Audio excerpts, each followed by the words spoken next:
আসসালামু আলাইকুম ওয়া রাহমাতুল্লাহি ওয়া বারাকাতুহু। ইন্নাল হামদালিল্লাহি ওয়াহদাহু ওয়াসসালাতু ওয়াসসালামু আলা মান লা নাবিয়্যা বা'দা আম্মা বা'দ। সম্মানিত দর্শক মণ্ডলী, প্যানভিশন টিভির রমাদান কেন্দ্রিক বিশেষ আয়োজন সিয়ামের আলো অনুষ্ঠানে আপনাদের সবাইকে জানাচ্ছি স্বাগত। রমাদান মাস মূলত ইবাদতের একটা বিশেষ মৌসুম। আল্লাহ সুবহানাহু ওয়া তাআলা মানুষদেরকে, বিশেষ করে মুসলিমদেরকে ইবাদতমুখী করার জন্যে এবং তাদেরকে জাহান্নাম থেকে মুক্ত করে জান্নাতের পথে নিয়ে যাওয়ার জন্যে বছরের বিশেষ কিছু দিনগুলোতে, বিশেষ কিছু সময়ে বিশেষ কিছু ব্যবস্থা রাখেন, বিশেষ কিছু সুযোগ সুবিধা দিয়ে থাকেন, যে সময়গুলোতে একজন মুসলিম সর্বোচ্চ সুযোগ কাজে লাগিয়ে তারা জান্নাতের অধিকারী হয়ে যায়। তো সে সমস্ত সুযোগগুলোর অন্যতম একটা হচ্ছে রমাদান মাস। আল্লাহ সুবহানাহু ওয়া তাআলা এই মাসে বিশেষ কিছু বড় বড় ইবাদতের সুযোগ দিয়ে রেখেছেন, বিশেষ কিছু তাৎপর্যপূর্ণ ইবাদত করার প্রতি উদ্বুদ্ধ করেছেন, যে ইবাদতগুলোর মাধ্যমে একজন মানুষ নিজেকে জাহান্নামের পথ থেকে সরিয়ে জান্নাতের পথের পথিক বানাতে পারে। এই জন্য এটাকে বলা হয়, রমাদান মাসকে বলা হয় ইবাদতের একটা মৌসুম। মানে এমন ইবাদত, এমন বড় বড় বিশাল বিশাল ইবাদত অন্য কোনো সময়ে থাকে না। এই সময়ে ইবাদতের একটা বিশেষ সমারোহ তৈরি হয়। তা আমরা এই রমাদান কেন্দ্রিক যে বিশেষ ইবাদতগুলো রয়েছে তার মধ্যে অন্যতম একটা হচ্ছে সিয়াম সাধনা বা সিয়াম পালন করা বা রোজা রাখা। আল্লাহ সুবহানাহু ওয়া তাআলা ইসলামকে যে 5টি স্তম্ভের উপরে দাঁড় করিয়েছেন তার মধ্যে অন্যতম একটা স্তম্ভ হলো রমাদান মাসে সিয়াম পালন করা।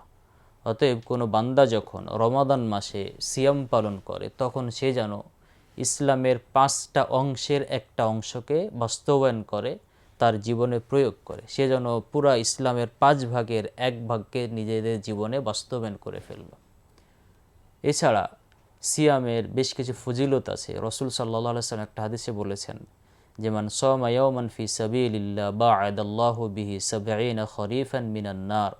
অর্থাৎ যে বান্দা আল্লাহকে রাজি খুশি করার জন্য একটা দিন সিয়াম পালন করে, আল্লাহ রাব্বুল আলামিন তাকে 70 বছর রাস্তার দূরত্ব সমান জাহান্নাম থেকে দূরে সরিয়ে রাখেন। এছাড়া একটা হাদিসে রাসূল সাল্লাল্লাহু আলাইহি ওয়াসাল্লাম বলেছেন যে বান্দা আল্লাহর সব থেকে নিকটবর্তী হয়ে যায় যে সমস্ত ইবাদতগুলোর মধ্যে, সেগুলো হচ্ছে ফরজ যেগুলো বিধান। আর আমরা যেহেতু জানি যে রমাদান মাসের সিয়ামটা হলো ফরজ সিয়াম, এই জন্য সিয়ামের মাধ্যমে বান্দা আল্লাহ সব থেকে কাছে চলে যায় এবং তার প্রিয় পাত্রে পরিণত হয়। রমাদান মাসে আরেকটি বিশেষ ইবাদত হলো সলাতুল লাইল বা তারাবির সালাত। রাসূল সাল্লাল্লাহু আলাইহি ওয়াসাল্লাম বলেছেন যে মান কামা রমাদান ঈমানান ওয়া ইহতিসাবা গুফিরা লাহু মা তাকদ্দামা মিন যামবিহি। অর্থাৎ যে বান্দা আল্লাহকে রাজি খুশি করার জন্য নেকির আশায় ঈমানের সাথে কিয়ামুল লাইল করে, তারাবির সালাত আদায় করে, আল্লাহ রাব্বুল আলামিন এ কারণে তার পূর্বের সমস্ত গুনাহ মাফ করে দেন। এজন্য এটা একটা অত্যন্ত তাৎপর্যপূর্ণ ইবাদত যে আমরা প্রতি রাত্রে আমাদের সাধ্যমতো ইনশাআল্লাহ আমরা তারাবির সালাত আদায় করব। কারো পক্ষে যদি তারাবির সালাত জামাত আদায় করা সম্ভব নাও হয় তবে সে অবশ্যই একাকী সালাত আদায় করে নেবে ইনশাআল্লাহ। এর বাইরে রমজান মাসে আরেকটা বিশেষ ফজিলতপূর্ণ আমল হচ্ছে লাইলাতুল কদর উদযাপন করা। সুবহানাল্লাহ। এর ফজিলত সম্পর্কে আল্লাহ সুবহানাহু ওয়া তাআলা বলছেন ইন্না আনজালনাহু ফি লাইলাতিল কদর। আমি এই কোরআনকে নাজিল করেছি লাইলাতুল কদর, কদরের রাত্রে। লাইলাতুল কদরি খায়রুম মিন আলফি শাহর। আর লাইলাতুল কদর হচ্ছে 1000 মাসের তুলনায় বেশি উত্তম বা শ্রেষ্ঠ। আমরা জানি যে 1000 মাস সমান 80 বছরের বেশি হয়। এর মানে হচ্ছে যদি কোনো বান্দা লাইলাতুল কদরে নিজেকে ইবাদতে নিয়োজিত করতে পারে, লাইলাতুল কদরে আল্লাহর ইবাদত করতে পারে, উদযাপন করতে পারে লাইলাতুল কদর, তবে একটা বান্দা 80 বছর ইবাদত করে, 24 ঘন্টা 80 বছর ইবাদত করে যে নেকি অর্জন করতে পারে, আল্লাহর যে প্রিয় সান্নিধ্য অর্জন করতে পারে, সে 80 বছরের তুলনায় এক রাত্রে ইবাদত করলে আল্লাহ রাব্বুল আলামিন আরও বেশি খুশি হয়ে যান বা আরও বেশি নেকি অর্জন করা সম্ভব। তো এই যে একটা বিশেষ অফার, একটা বিশেষ প্রাপ্তি, এটা শুধুমাত্র উম্মতে মুহাম্মাদির জন্য প্রযোজ্য। এ ধরনের বিশেষ আল্লাহর রহমত অনুগ্রহ অন্য কোনো জাতির উপরে ছিল না। তো এই জন্য লাইলাতুল কদর যদি আমরা একটা রাত আল্লাহর জন্য ব্যয় করি, হতে পারে আমার জীবনে সব থেকে বড় প্রাপ্তি হতে পারে। এর বাইরে রমাদান কেন্দ্রিক আরেকটা বিশেষ ইবাদত হচ্ছে ইতিকাফ করা। রাসূল সাল্লাল্লাহু আলাইহি সাল্লামের ব্যাপারে বলা হচ্ছে, আয়েশা রাদিয়াল্লাহু তাআলা আনহা বলছেন যে ইদা দাখালা আল আশরুল আওয়াখির মিন রমাদান শাদ্দা মিজারহু ওয়া আইকাদা লাহু, যখন রমাদানের শেষ দশক প্রবেশ করত, অর্থাৎ যখন আর 10 দিন বাকি থাকতো, শেষের 10 দিন রাসূল সাল্লাল্লাহু আলাইহি সাল্লাম ইবাদতের জন্য খুব শক্তভাবে কোমর বাঁধতেন এবং নিজে রাত জাগতেন, ইবাদত করতেন এবং তার পরিবারের সবাইকে উদ্বুদ্ধ করতেন, জাগিয়ে দিতেন তারাও যেন ইবাদত করে। এই জন্য একজন মুমিনের রমাদানের প্রত্যেকটা সময় তো গুরুত্বপূর্ণ অবশ্যই, তার মধ্যে সব থেকে বেশি গুরুত্বপূর্ণ হচ্ছে শেষ দশকের রাতগুলো বা শেষ দশক। এবং এই শেষ দশকে মূলত ইতিকাফ করা হয়। ইতিকাফের মাধ্যমে একজন বান্দা দুনিয়ার সকল ব্যস্ততা ছেড়ে, দুনিয়ার সব কিছু বর্জন করে আল্লাহ তাআলাকে পাওয়ার জন্যে, আল্লাহ তাআলার সান্নিধ্য খোঁজার জন্যে, তাকে সন্তুষ্ট করার জন্য একটা নিভৃত জায়গায়, একটা ছোট্ট জায়গায় নিজেকে ব্যস্ত রাখে আল্লাহর ইবাদতে। এবং আল্লাহ তাআলা এটা খুব পছন্দ করেন। আল্লাহ তাআলা দেখেন যে আমার এই বান্দা সব কিছু বর্জন করে, সব কিছু বিসর্জন করে আমার সান্নিধ্য পাওয়ার জন্য, আমার সন্তুষ্টি লাভের জন্য একটা ছোট্ট জায়গায় নিজেকে আবদ্ধ করে ফেলেছে, যার ফলে আল্লাহ তাআলা তার প্রতি অত্যন্ত সন্তুষ্ট হন এবং তাকে খুব ভালোবেসে ফেলেন। এই জন্য রমজান মাস কেন্দ্রিক আমাদের আরেকটা বড় ইবাদত হতে হবে, যাদের সুযোগ আছে আমরা অবশ্যই শেষ দশকে আমরা ইতিকাফ পালন করব। যদি কারো পক্ষে শেষ দশকের মানে 10টা দিন যদি ইতিকাফ করা সম্ভব নাও হয়, তবে ইসলামে এমন সুযোগ আছে যে আমি চাইলে একদিনে ইতিকাফ করতে পারি, 2 দিনে ইতিকাফ করতে পারি, 5 দিন করতে পারি, 7 দিন করতে পারি। অতএব যার যতদিন সম্ভব হবে আমরা ইতিকাফ পালন করব ইনশাআল্লাহ। এর বাইরে রমজানের একটা বিশেষ ফজিলতপূর্ণ ইবাদত হচ্ছে বেশি বেশি কোরআন তিলাওয়াত করা। আমরা হয়তো সবাই জানি যে রমাদান মাসের সাথে সব থেকে বড় সম্পর্ক হচ্ছে কোরআনের। এই মাস কোরআন নাজিলের মাস। এই মাস শ্রেষ্ঠ হওয়ার পিছনে অন্যতম একটা কারণ হচ্ছে যে এই মাসে আল্লাহ রাব্বুল আলামিন কোরআন নাজিল করেছেন। রাসূল সাল্লাল্লাহু আলাইহি ওয়াসাল্লামের ক্ষেত্রে বলা হয়, হাদিসে এসেছে যে রাসূল সাল্লাল্লাহু আলাইহি ওয়াসাল্লাম অন্য সময়ে তিনি তো কোরআন তেলাওয়াত করতেন, কিন্তু যখন রমজান মাসে যখন শুরু হতো তখন তিনি প্রত্যেক দিন জিবরিলের সাথে কোরআন নিয়ে আলোচনা করতেন। তাদের ভিতরে কোরআন নিয়ে পাঠচক্র হতো, কোরআন তেলাওয়াত হতো।